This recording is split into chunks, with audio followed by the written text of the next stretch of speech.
Hello everyone, it's Mr. Biz, Ken Wentworth here, just to give you wanted to check in. First of all, Merry Christmas, Happy Holidays to everyone, but before we get to Happy New Year, wanted to check in and tell everyone what I would consider to be a really good year-end checklist for small businesses. So, going to make this a quick one. I know everyone's busy this time of year, but these are some important things you want to make sure you're handling during the end of the year. Some of these are things you need to be doing on a monthly basis. For example, the first thing, and these are sort of in chronological order, take inventory. So as soon as you possibly can, some of these are going to trickle over, you can't get them all done before the end of the year, you have to wait until your last close of business day, but take inventory. Obviously if you're manufacturing, production heavy, even more important, but every business needs to take inventory.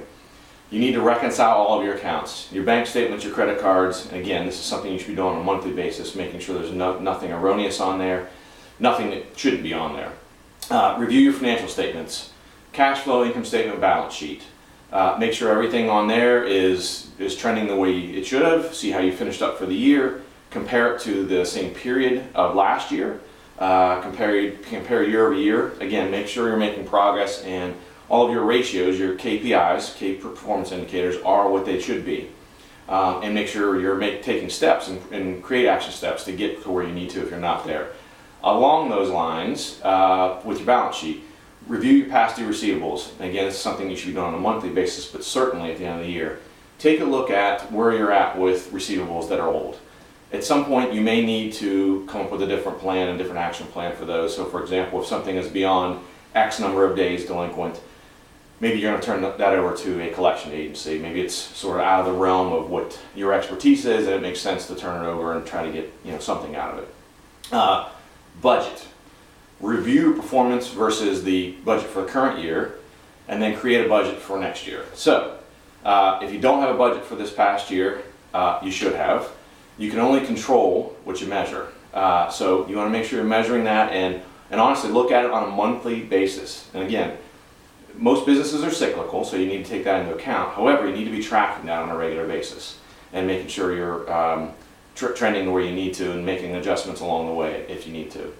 And then for the next year's budget, you need to take a look at what you've done over the last year, and specifically if you're particularly growing, you want to look at even the last 3 months or so and trend out for the next year.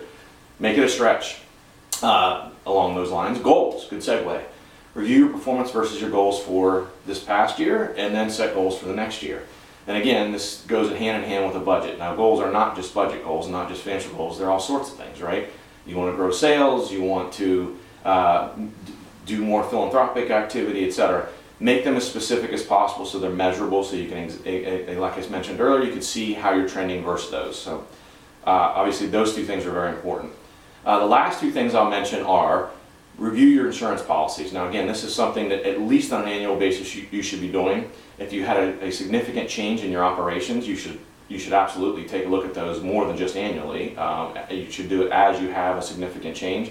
But at a minimum, take a look at them and make sure you don't have any undue risk that you're not properly insured for. And the last thing is probably the easiest thing on the list, and that is schedule a meeting with your tax advisor.